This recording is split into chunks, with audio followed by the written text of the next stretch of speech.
Bonjour à tous et heureux de vous retrouver en ce début de sabbat pour partager sur nos croyances adventistes. Aujourd'hui, on retrouve notre binôme Bernard et Lucas autour de la croyance numéro 19. Elle est intitulée « La loi de Dieu ». Alors, lorsqu'on entend la loi, on a souvent peur. La loi évoque les règles, les contraintes, voire des sanctions. Quand dans la Bible on parle de loi, eh bien c'est différent. La loi de Dieu, elle est synonyme d'amour et de volonté de Dieu de se rapprocher de nous. C'est ce que nous allons découvrir aujourd'hui ensemble dans cette nouvelle émission sur nos croyances. Alors, je vous souhaite une bonne écoute.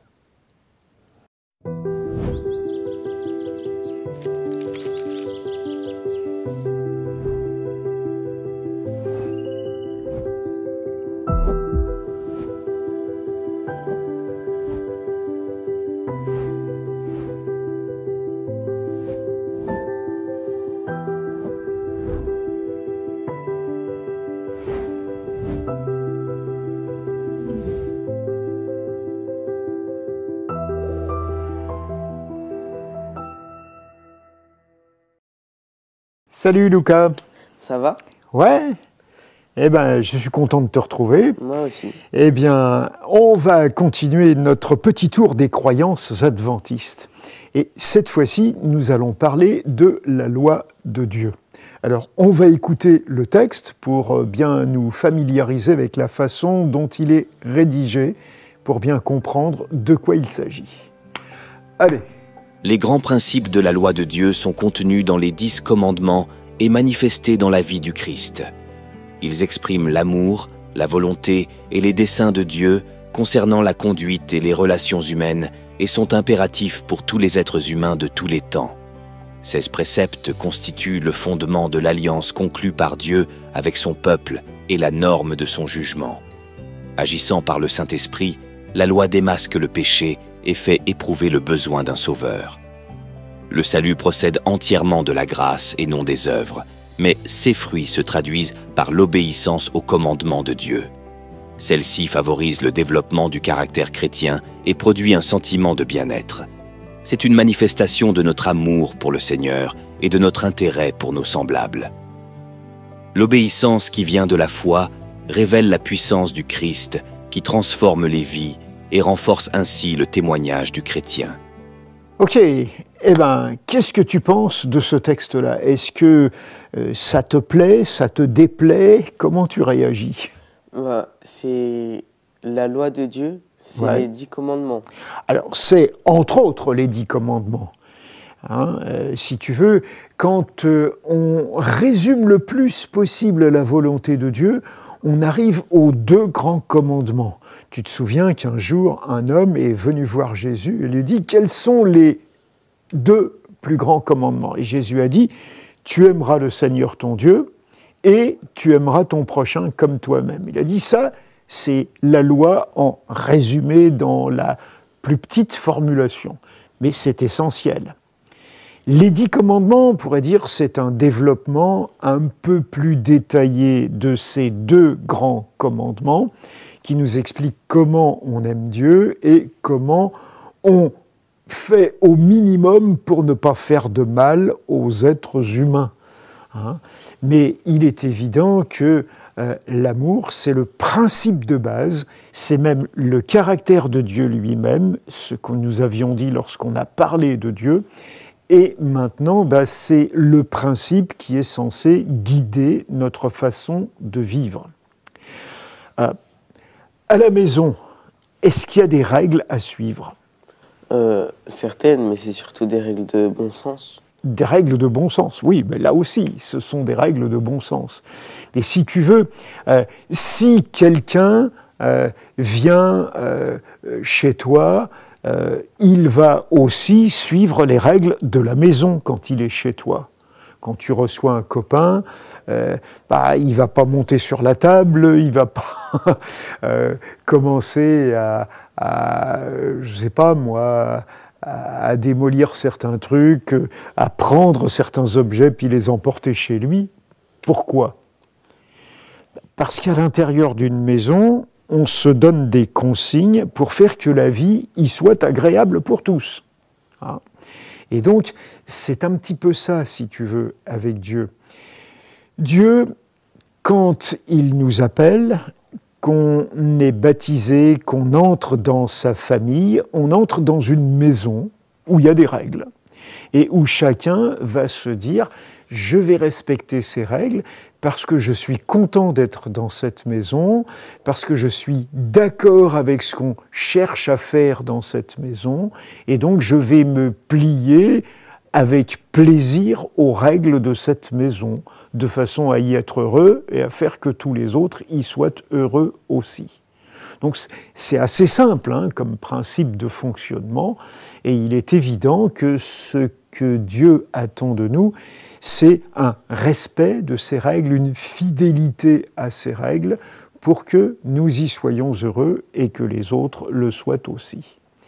Alors, est-ce que tu connais le texte des 10 commandements qui résume ces règles? Est-ce qu'il y a des commandements qui te gênent, qui te mettent mal à l'aise, que tu as du mal à apprécier? Non, je crois pas. Après aussi,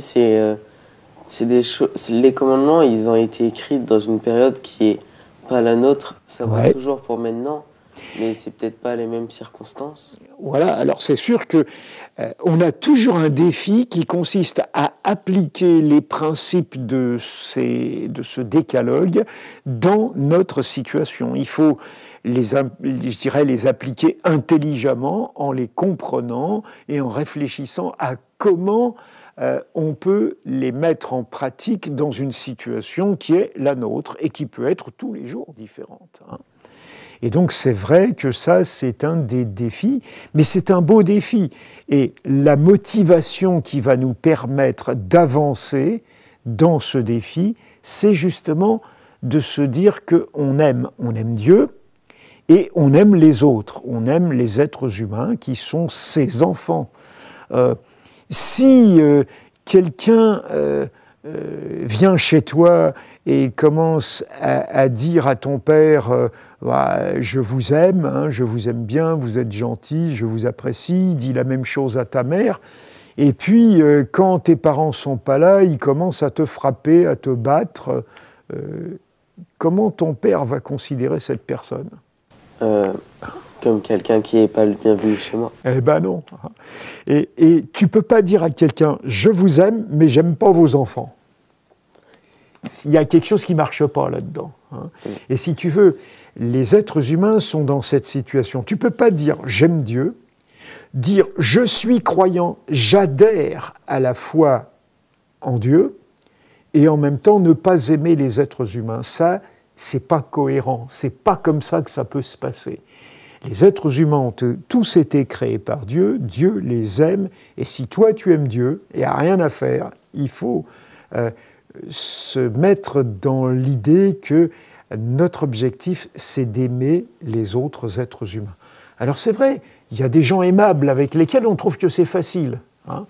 Puis il y a des gens qui sont moins aimables et avec lesquels c'est plus difficile. C'est une réalité auquel on est confronté. Hein. Et donc c'est vrai qu'il y a là un effort particulier à faire. On va lire un texte qui est un texte qui a été écrit sans doute par le roi David et qui nous aide à réfléchir sur ce que c'est que la loi de Dieu.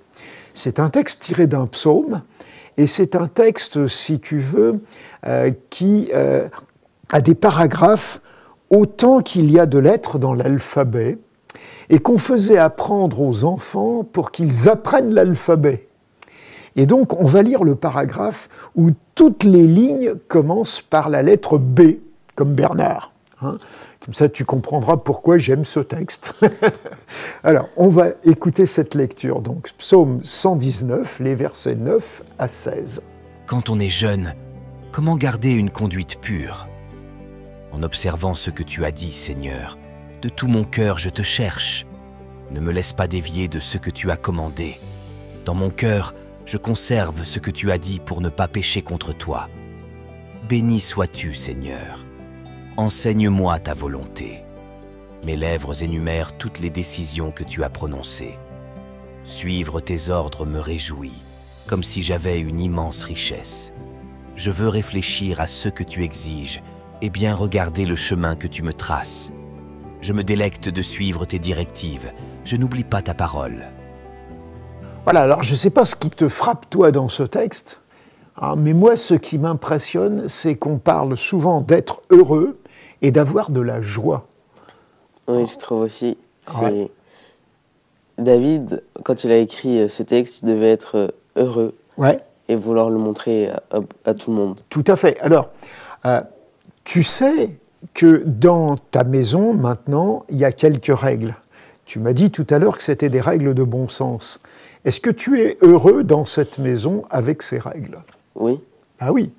Et si tu invites un copain et que ce copain est amical avec toi, qu'il a envie vraiment d'être avec toi, est-ce qu'il va respecter ces règles? Oui aussi. Eh oui. Et pourquoi? Simplement parce qu'il est heureux d'être ton copain, qu'il est heureux d'être avec toi, et que ces règles vous permettent d'être heureux ensemble, de vous amuser ensemble, d'apprendre des choses ensemble. Voilà. Et c'est ça, si tu veux, qui va être une des clés importantes. Il s'agit de s'aimer et de se procurer du bonheur. Il ne faut jamais imaginer que la loi de Dieu, c'est les caprices de quelqu'un qui voudrait nous embêter en nous disant « c'est moi le plus fort, vous devez obéir, je veux absolument vous soumettre ». Non, c'est quelqu'un qui te dit « voilà, pour être heureux, il y a des conditions. Et ces conditions, si tu les suis, elles vont être bénéfiques pour toi. » Et quand tu expérimentes ces conditions de vie et que tu constates que ça te produit du bonheur et de la joie, tu ne vas pas dire « allez, j'envoie ça promener ». Au contraire, tu vas dire « c'est bon pour moi, c'est bon pour mes amis, je vais me soumettre à ça, mais avec joie ». Et donc, si ça te procure de la joie, c'est que tu es vraiment, je dirais, dans le bon état d'esprit, dans la bonne démarche. Et là, au lieu de dire « c'est des commandements ou des ordres auxquels j'obéis », tu vas dire « c'est des façons de vivre qui me font plaisir et qui enrichissent ma vie ». C'est ça que tu vas dire. Et c'est un autre discours. OK ? Oui. Eh bien, voilà, si tu veux, l'essentiel, à mon avis, sur ce paragraphe-là des commandements. Merci beaucoup. Allez, à bientôt. À bientôt.